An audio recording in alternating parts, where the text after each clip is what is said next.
રામમય બન્યો છે ત્યારે સૌ કોઈ આ રામોત્સવમાં પોતાની રીતે કોઈને કોઈ રીતે યોગદાન આપવા ઈચ્છે છે। કોઈ અયોધ્યા ભેટ મોકલાવી રહ્યું છે તો કોઈ અન્ય રીતે પ્રસાદ મોકલાવી રહ્યું છે, પ્રસાદ વહેંચી પણ રહ્યું છે। એ પણ રામ પ્રસાદ। જી હા, અમરેલીના રામ ભક્તે અયોધ્યા ઉત્સવમાં પોતાનું યોગદાન આપવા અનોખી પહેલ હાથ ધરી। પોતાનું ડેરી ફાર્મ ધરાવતા રામ ભક્ત હિતેશભાઈએ જય શ્રી રામની છાપવાળા પેંડા બનાવ્યા, જેને નામ આપવામાં આવ્યું છે રામ પ્રસાદ। લોકોમાં પણ આ પ્રસાદનું આકર્ષણ જામી રહ્યું છે।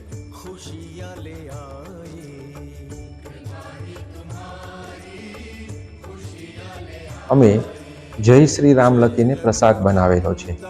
એ પ્રસાદ હરિઓમ ડેરી ફાર્મ તરફથી 108 અમરેલી જિલ્લાના રામજી મંદિર સુધી અમે પહોંચાડીશું। 21 અને 22 આ બંને દિવસ જે પ્રસાદ બનાવ્યો છે એ પ્રસાદ અમારા દુકાનેથી સેલ થશે, વેપાર થશે। એનો નફો અમે આ ધાર્મિક કાર્યો માટે ઉપયોગ કરીશું। તો આ રામ પ્રસાદ જિલ્લાના 101 ગામોમાં રામજી મંદિરમાં મોકલવામાં આવશે, તેમજ અમરેલી જિલ્લાના કાર સેવકોને પણ આ પ્રસાદ મોકલાશે। આ પ્રસાદ મંદિર અને કાર સેવકોના ઘર સુધી પહોંચાડવાના ભગીરથ કાર્યની જવાબદારી વિશ્વ હિન્દુ પરિષદે પોતાના શિરે લીધી। ઉપરાંત ડેરી ફાર્મના માલિક દ્વારા 21 અને 22 જાન્યુઆરીએ પ્રસાદ વેચાણનો જે નફો થશે એ પણ ધાર્મિક કાર્યોમાં વાપરવાની જાહેરાત કરાઈ। હાલ તો આ પ્રસાદ પણ ઠેર ઠેર પ્રસિદ્ધ થઈ રહ્યો છે। હરિઓમ પેંડાવાળાના તરફથી રામ પ્રસાદ તૈયાર થયો છે। એ રામ પ્રસાદ 100 કરતાં વધારે મંદિરોમાં પહોંચાડવાનું અને કાર સેવકોને પહોંચાડવાનું આ સુંદર કામગીરી અમને સોંપવામાં આવી છે। એ કામ અમે ખૂબ આનંદ સાથે અને ઉલ્લાસ સાથે અમે પૂર્ણ કરશું। જય શ્રી રામ। અયોધ્યામાં યોજાઈ રહેલા પ્રાણ પ્રતિષ્ઠા મહોત્સવને લઈ દેશભરમાં ઉત્સાહનો માહોલ છે, ત્યારે ધોરાજી પંથકના વિવિધ વિસ્તારોને શણગારવામાં આવ્યો, જેમાં કેસરી રંગના ઝંડાઓ અને રોડ રસ્તા પર રામ ભગવાનના બેનરો લગાડવામાં આવી રહ્યા છે। સરકારી બિલ્ડિંગ તમામમાં રોશની અને લાઇટિંગથી સજાવવામાં આવી છે। સમગ્ર ધોરાજી રામમય જોવા મળી રહ્યું છે। તમામ લોકોમાં રામ ભક્તિ દેખાઈ રહી છે।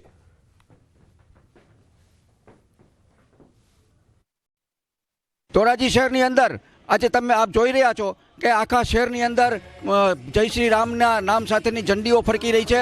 આજે રામ ભગવાન રામના મોટા કટઆઉટો પણ અહીંયા લાગી રહ્યા છે। આખું શહેર રામમય બની ગયું છે।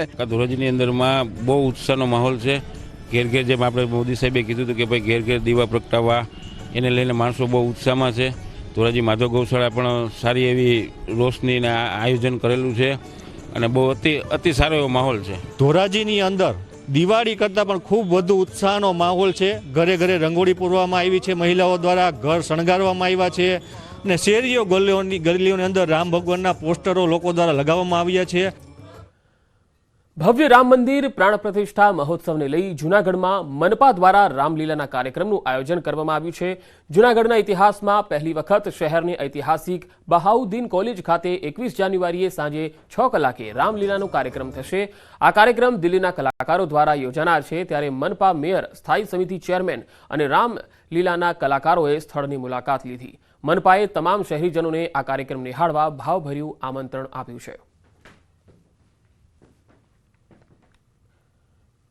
સમગ્ર દેશમાં રામનું નામ ગુંજી રહ્યું છે, ત્યારે જીટીયુના ડિઝાઇન ઇનોવેશનના સ્ટાર્ટઅપ દ્વારા તૈયાર થયેલું રામ મંદિરનું 3D પ્રિન્ટર મોડલ આકર્ષણનું કેન્દ્ર બન્યું છે। આ મોડલ બનાવનાર જયેશ માહિતકરે અત્યાર સુધીમાં 175થી વધુ મોડલ્સ તૈયાર કર્યા છે। તેઓ 3D printed education learning model બનાવે છે।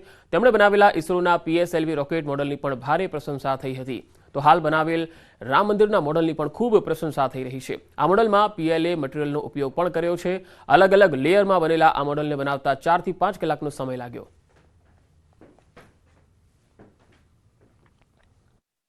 સમગ્ર દેશ જે છે તે અત્યારે જય શ્રી રામના નારા સાથે ગુંજી રહ્યો છે અને વાત કરીએ અમદાવાદમાં અને ખાસ કરીને જીટીયુના જે છે ડિઝાઇન એન્ડ ઇનોવેશન સેન્ટરના જે સ્ટાર્ટઅપ છે જયેશભાઈ માહિતકર, કે તેઓએ અયોધ્યાના રામ મંદિરનું જે 3D પ્રિન્ટરનું જે છે આ મોડલ તૈયાર કર્યું છે। સ્ટાર્ટઅપ જે તમારું છે મોડલ્સ તૈયાર કરવાનું શું છે?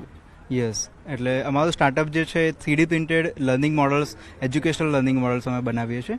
બેઝિકલી 3D પ્રિન્ટિંગ એક એવી ટેકનોલોજી છે જેવી રીતે આપણે 2Dમાં પીડીએફમાં પ્રિન્ટ લઈએ તો પ્રિન્ટ આપણને શું મળે છે? એક કાગળ મળે છે. એવી રીતે 3D કોમ્પ્યુટરમાં જો ડિઝાઇન બનાવીએ છીએ આપણે તો એ ડિઝાઇનને આપણે ફિઝિકલી હાથમાં આપણે લઈ શકીએ છીએ. જયેશભાઈ, આ જે અયોધ્યાના રામ મંદિરનું આ જે તમે મોડલ જે તૈયાર કર્યું છે, કેવી રીતે આખું આ મોડલ જે છે તે તૈયાર કર્યું છે, શું છે? સૌથી પહેલાં મોડલ જે છે એ 3Dમાં મોડલ છે, એટલે 3D પ્રિન્ટેડ મોડલ છે. એટલે 3D પ્રિન્ટિંગ એ ટેકનોલોજીનો ઉપયોગ કરીએ છીએ ને, જ્યાં સૌથી પહેલાં આપણી પાસે 3D ડિઝાઇન હોવી જોઈએ. ડિઝાઇન હોવા પછી આપણે એ મોડલને એક સ્લાઇસિંગ એક પ્રોસેસ આવે છે જેમાં અલગ અલગ લેયર્સમાં મોડલને ડિવાઈડ કરવામાં આવે અને એ મોડલ ડિપોઝિટ કરીને આ મોડલ બનાવવામાં આવે છે. એટલે મોડલમાં મટીરિયલ ડિપોઝિટ થાય છે અને બને છે. સૌથી મોટો ફાયદો આ ટેકનોલોજીનો એ છે કે આ વસ્તુ બનતા માટે કોઈ પણ વસ્તુનો વેસ્ટેજ નથી થતો, એટલે એડિટિવ મેન્યુફેક્ચરિંગ પણ કહેવામાં આવે છે. આ હતા જયેશભાઈ માહિતકર કે તેઓએ આ અલગ અલગ જે મોડલ્સ જે બનાવ્યા છે અને જે ઇનોવેશન ડિઝાઇન જે ઇન્ડસ્ટ્રી જે ખાસ કરીને છે તેમાં તેઓએ પોતે ઝંપલાવ્યું છે અને આ ડિઝાઇન સાથેના જે મોડલ્સ જે છે તેઓએ તૈયાર કર્યા છે. કેમેરામેન હિરેન શાહ સાથે સંજય ટાંક, ન્યૂઝ 18 ગુજરાતી, અમદાવાદ. અમદાવાદમાં અયોધ્યા રામ મંદિરની પ્રતિકૃતિની માંગમાં વધારો થયો છે. વુડનના રામ મંદિરની પ્રતિકૃતિઓની માંગ વધી રહી છે, ત્યારે પાલડીના એક મુસ્લિમ યુવકે શ્રી રામ મંદિરની પ્રતિકૃતિ તૈયાર કરી. કોર્પોરેટ ગિફ્ટ સાથે મંદિરની પ્રતિકૃતિનું ધૂમ વેચાણ થઈ રહ્યું છે. રામ મંદિરની પ્રતિકૃતિના ઓર્ડર પણ ખૂબ જ મળી રહ્યા છે. મારા જે કસ્ટમર છે કોર્પોરેટના છે, રિટેલ કસ્ટમર છે યા ગિફ્ટિંગવાળા છે, એ બધા થ્રુ મારા ઓર્ડર આવે છે. ઓનલાઈન તો મેં જો કે નાખ્યું જ નથી, પણ રિટેલ કસ્ટમરથી જ વધારે ઓર્ડર આવે છે અત્યારે હાલ મારે. અને અત્યારે હાલ લગભગ મારા પાસે ઓર્ડરમાં એવું છે કે 50થી 60 પીસ જેવો ઓર્ડર હજી ઇન સ્ટોક પડ્યો છે, જે સેલ આઉટ માટે છે, પણ હજી પહોંચી વળાતું નથી એવું છે. અયોધ્યામાં મહાઉત્સવ રામલલાના દર્શન કરવા આસામની મહિલાઓનું ગ્રુપ પણ પહોંચ્યું છે. રામલલાને આવકારવા મહિલાઓમાં ભારે ઉત્સાહ દેખાઈ રહ્યો છે. લોક નૃત્ય કરીને ભક્તિના રંગમાં રંગાઈ છે તમામ એ મહિલાઓ. અયોધ્યામાં કડક સુરક્ષા વ્યવસ્થાનો બંદોબસ્ત પણ છે. મહિલાઓએ પણ સંભાળી સુરક્ષાની જવાબદારી. મહિલા ભક્તોની સલામતી માટે સીઆરપીએફની મહિલા કમાન્ડો તૈનાત કરાઈ છે.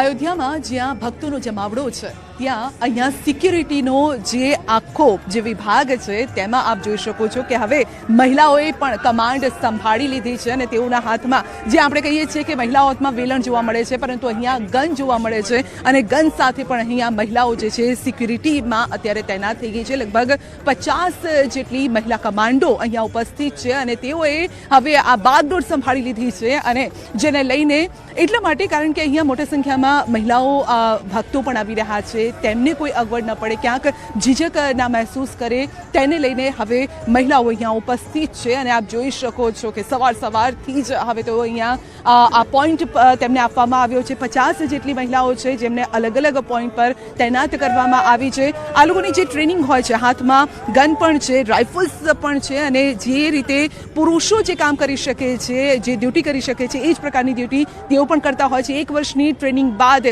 તેઓ સક્ષમ થઈ જાય છે કોઈ પણ પરિસ્થિતિને કાબૂમાં લેવા માટે.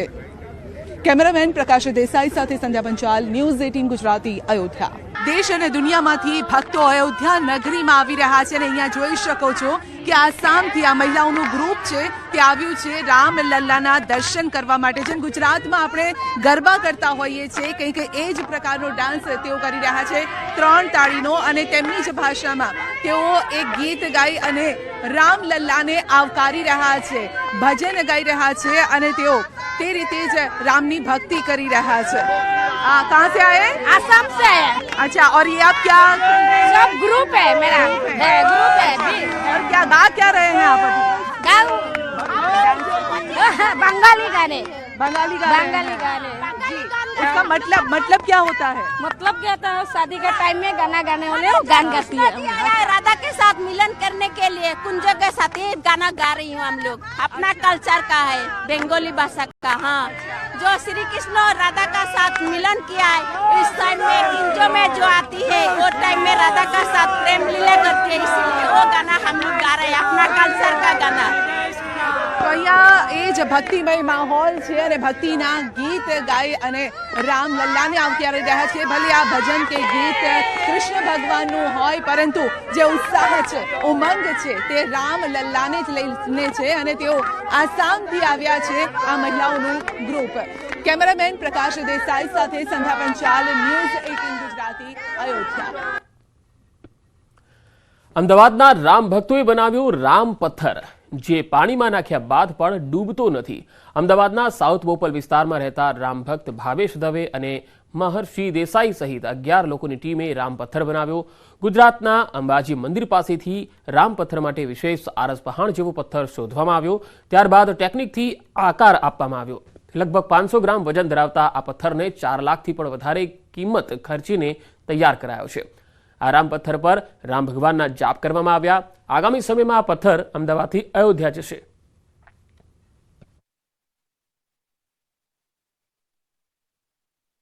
મારા હાથમાં એક સફેદ રંગનો પથ્થર છે. આ પથ્થરને જો હું પાણીમાં નાખીશ તો આ પથ્થર છે તે ડૂબશે નહીં. આ પથ્થરને હું પાણીમાં નાખવા જઈ રહી છું અને આપે જોયું આ પથ્થર છે તે ડૂબતો નથી, તરી રહ્યો છે. હજુ એકવાર પ્રયોગ કરીએ. પાણીમાં પથ્થર મેં નાખ્યો અને પથ્થર છે તે તરી રહ્યો છે, ડૂબતો નથી.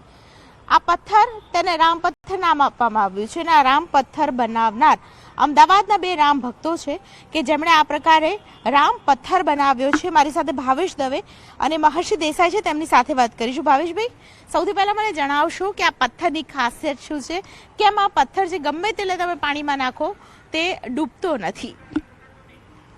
જ્યારે રામની વાત આવી અને ગુજરાતમાંથી, એટલે આપણે રામ જેવા અને લક્ષ્મણ જેવા એવા 2 વ્યક્તિઓ, એટલે હું ક્યારે ના ભૂલી શકું, જેમને આ ચુકાદો લાવ્યા છે એવા નરેન્દ્રભાઈ અને અમિતભાઈ ને હું ખુશ થઈ ગયો કે રામ ભક્ત બની ગયો. અને હું ભક્ત હતો ત્યારે હું શું કરું, એટલે હું અને મારો ફ્રેન્ડ એટલે મહર્ષિ દેસાઈએ વિચાર કર્યો કે એવું તો આપણે શું કરીએ કે આપણે લોકો સુધી પહોંચી શકીએ ને લોકોની આસ્થા. જે રામાયણમાં વાંચતો તો હું પણ વાંચતો હતો ને લોકોએ પણ વાંચેલું છે, ત્યારે એ પથ્થર એક હતો કે જે રામના નામે તરી ગયો હતો. તો અમારો વિષય આ નથી, પણ વિષય બનાવવામાં આવ્યો. 2023ની અંદર અમે વિચાર કર્યો કે આપણે શું બનાવીએ, પથ્થર બનાવીએ. તો પથ્થર વિશે તો કંઈ જ્ઞાન હતું નહીં, એટલે MP ગયા, રાજસ્થાન ગયા, ગોવા ગયા, જ્યાં જે વ્યક્તિએ કીધું ત્યાં ગયા, પથ્થર લાયા, પણ કોઈ તરે નહીં. તો આવો તો પથ્થર ક્યાં મળશે? પથ્થરની જે ટેકનિક છે બનાવવાની તે તો આપની પાસેથી જાણીશ, પરંતુ આ રામ પથ્થર શોધવાની જે કવાયત જે ભાવેશભાઈએ કીધી, મને એ જણાવશો કે આ રામ પથ્થર હવે બની ગયો છે, તેનું કરશો શું? અમે આ રામ પથ્થર દરેક ઘરે દરેક રામ ભક્તો સુધી પહોંચાડવા માંગીએ છીએ. આવનારા સમયમાં અમે અત્યારે આ સંશોધન કરીને એક પથ્થર ડેવલપ કર્યો છે જે રામ નામ પર તરી રહ્યો છે. ત્યારે અમે આને ભવિષ્યમાં પ્રોડક્શન કરી શકીએ અને પ્રોડક્શન વધારીને દરેક ઘરે મોકલી શકીએ એવી અમે કવાયત હાથ ધરીશું. એનું ડેવલપમેન્ટ પણ ચાલુ છે. ભાવેશ દવે અને ખાસ કરીને મહર્ષિ દેસાઈ જેમણે રામ પથ્થર વિશે વાત કરી. આવા રામ પથ્થર અનેક બનશે, અમદાવાદમાં તેનું પ્રોડક્શન થશે અને ઘર સુધી આ રામ પથ્થર છે તે પહોંચશે. ખાસ કરીને તેમણે કવાયત શરૂ કરી દીધી છે. આ પહેલો એવો રામ પથ્થર જે બનાવવામાં આવ્યો છે, જેને અમદાવાદથી અયોધ્યા પણ આગામી દિવસમાં લઈ જવામાં આવશે. કેમેરા પર્સન અમિત શર્મા સાથે દીપિકા કુમાર, ન્યૂઝ 18 ગુજરાતી, અમદાવાદ. આગળ વધુ સમાચારો જોઈશું. હાલ રોકાઈશું એક બ્રેક માટે.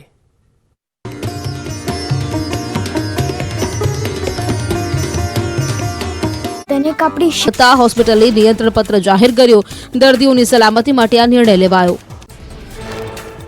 દ્વારકાના ધારાસભ્ય પબુભા માણેક રામધૂનમાં લીન થયા. દ્વારકા રામ મંદિરમાં ચાલી રહેલી રામધૂનમાં પબુભા માણેકનો ગરબો રમતો વિડીયો સોશિયલ મીડિયામાં વાયરલ થયો. નડિયાદના ધારાસભ્ય પંકજ દેસાઈએ દુકાનદારને કરાવ્યું સ્વચ્છતાનું ભાન. જાહેરમાં કચરો નાખતા વેપારીને ઠપકા સાથે સ્વચ્છ નડિયાદનો આપ્યો સંદેશ. અમદાવાદમાં તેજ પવન ફૂંકાતા GTUના પદવીદાન સમારોહમાં મંડપ ઉડ્યો. સાયન્સ સિટી ખાતે યોજાયો હતો પદવીદાન સમારોહ.